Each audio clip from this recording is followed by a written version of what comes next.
Ano ba? Hindi. Wag na natin sama yun. Ito na ata ang ano, ito na ata yung una at huling ano ko period na gagawin. Hindi ata ako pang, hindi sa totoo lang direct, parang hindi ako pang ganito po. Hirap na hirap po talaga ako. Siguro yung style ko po kasi with acting is that I memorize my lines a day before. Para pagdating na ng shooting, inaalam ko talaga yung breakdown. Para pagdating ng shooting, emotion na lang yung iniisip ko. Hindi ako multitasker, direct, hindi ako ganun kagaling. Yung parang may emosyon, tas iniisip mo din yung line mo. Ang hirap. Ang hirap. Tapos lalo na kapag kunyari duguan ka, di ba Karo Syrup, yung langaw pupunta pa, natama mo na yung linya mo, tapos mauulit dahil yung langaw. Di ba? Parang na-chamba mo na. Sabi ko hindi. No joke. Sinabi ko talaga po sa manager ko, pag meron tayo ulit gagawin na period, i-sure natin na kaya nila nung production na every other day. Meron akong one whole day na ano nga yung line ko ulit. Lalo na si Leonor, best in narration, nakakainis.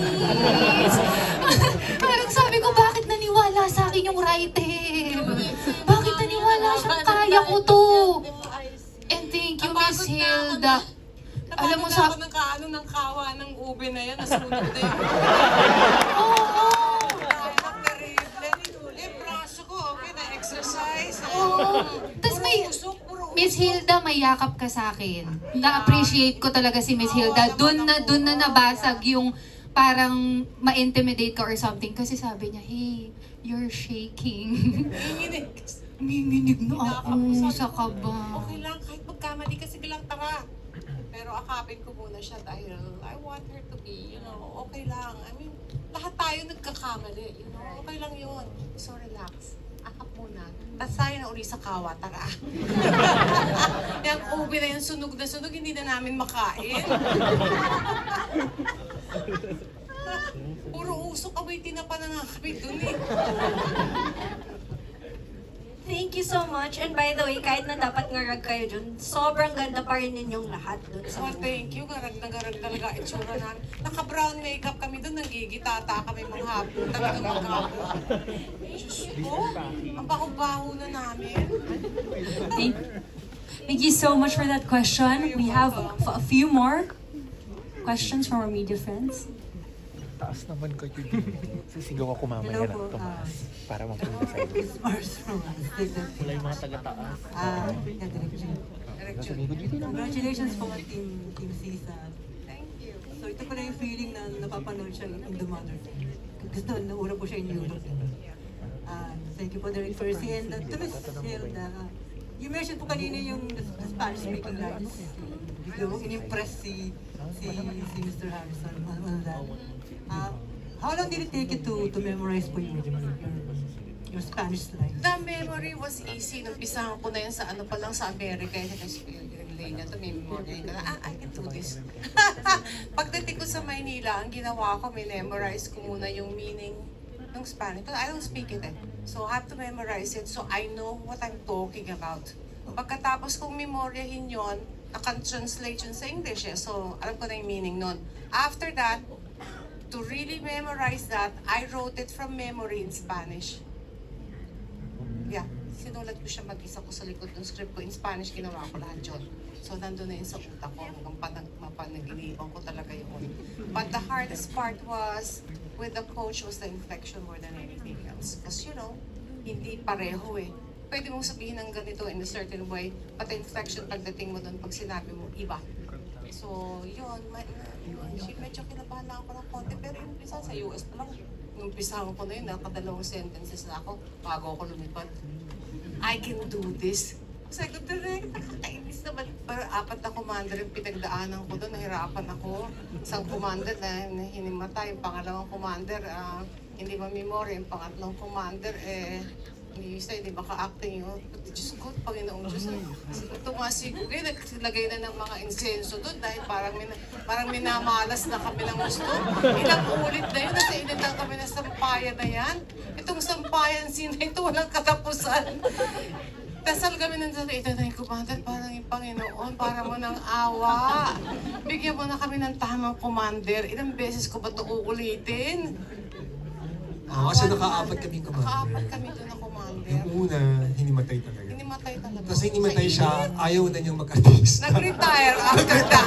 Nag-retire siya Nag-retire talaga. na siya, ayaw na niya. Ayaw na Hindi- niya. Hindi na namin siya mapabalik. Nung pinapabalik namin siya, Ayaw, nakikiusap ayaw. kami, pinapadalhan na kami ng Bible verses. Nahirapan sila doon. Ang init naman kasi, tapos nakita mo yung costume nila, ang init-init talaga. Ang init, 97 to about 100 degrees doon na maluka-luka ka talaga. Where is your location, Direk June? Tarlac. You're so... Carla. Carla? It was shot last year. Summer last year. Yes. Yes. Kalagitnaan talaga naman. Sobra. Congratulations, so thank you. Thank you so much. Thank you so much. I believe we have questions at the back. Good afternoon po. Hello po, I'm Hannah from NU Fairview, the Watchdog. First and foremost po, I would like to commend all of you po and the production po behind CISA for creating a very impactful and beautiful film po. So, I have two questions po, one for Miss Hilda and one for everyone po. So, Miss Hilda, as you portrayed the role of Sisa, what is the embodiment of a woman you want to convey to your audiences bilang babae po sa henerasyon ni Sisa doon and then sa henerasyon po natin ngayon? Well, Cisa's a brave character. She's very focused. She's also she's very kind. She's not a bad person. Makikita mo sa pelikula. And I find her the embodiment of bravery and resistance. And kahit sa panahon na yun, the women were not really, it's a man's world. And it still is somehow hanggang ngayon. But of course, mas nag-improve na tayo now, di ba? Hindi na tayo masyadong katulad nun. Pero nung time na yon, nahirapan talaga ang mga babae na mag-express. Tayo usually housewives lang or take care of the children. Hindi tayo makapagsalita ng gusto nating sabihin. So, sa panahon na yun, makikita mo yung bravery ni Sisa na yun, yung kanyang gusto niyang lumaban talaga. She wanted to really deal a blow to these people, to these oppressors, na talagang inaapi. You can see, sa point of view natin, yung si Sisa, you can see that she is equivalent to the Philippines. Kung anong nangyayari sa kanya doon, yun ang nangyayari sa Pilipinas. So talagang, yan. Parang ano siya talaga siya yung, what do you call this? Siya yung ano dun parang, anong term na, anong hinahanap ko? Symbol. Allegory. Yeah. Siya yung symbol doon ng mga oppressed talaga. It's a man's world in those days 1902 yan. Pero lumaban siya. Palaban talaga ako, ang dami kong pinatay, right? Enjoy na enjoy ako. I truly had a great time. Kung naawa lang ako kay Jenica talaga. Ano ginawa ko yun? But I enjoyed killing everybody. I really did. I love this script. Oo.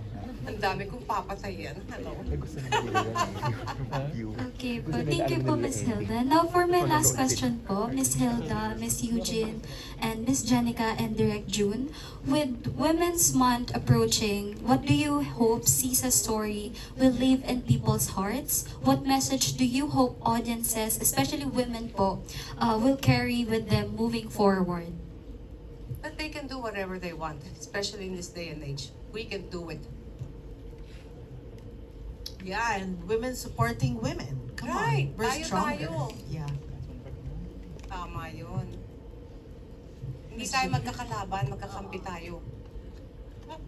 Ayan, siguro. Kawawa naman yung mga guys dito, sorry ha. Okay, Women's Month lang kasi, deserve po pasensya namin. na. We love you Bakla also. naman po. Ayan.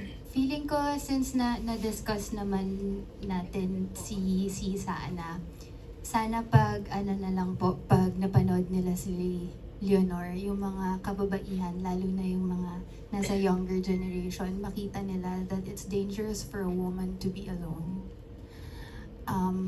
Wag Mag-iingat pag na-fall in love. Yes. Parang, kasi diba si Leonor, example siya on how love can blind you. Parang it took a while before she had women on her side. She always had her own world. Kaya ang identity niya is kung ano yung sinabi ng lover niya. and that can be very dangerous because you're going to live a very sad life kung ganun. Ayan, napatay ka tuloy. Nilason talaga. Kawawa naman. Sabi na naman nila how important this film in amplifying the voices of women. But I also have to be very honest that, I was raised single-handedly by my mom. So growing up, my understanding of strength has always been womanhood. I mean, when I made this film, it didn't make it because I felt I needed to give a platform to women, because women needed to be heard, because I've been seeing and hearing them for the longest time. I made this film because it's just familiar. It's just a story that needs to be told. I don't look at it with a gendered lens because I don't think empathy has a gender. I'm simply looking at it as a story about human beings. What happens to them when war distorts them? What happens to them when they have no other option but to fight? In the end, they chose each other. So these women are strong, but they've always been strong. Women during this time, they've fought, they've negotiated, they've resisted long before we even had a word for it, which is feminism. They've been fighting. So I think that the danger is when we think that we in the present are far more complex than people in the past. Because these women the reason why we're here is because of these women that were reduced to footnotes. So I made this for those people who refuse to disappear quietly. Thank you very much. All right, I think we can give a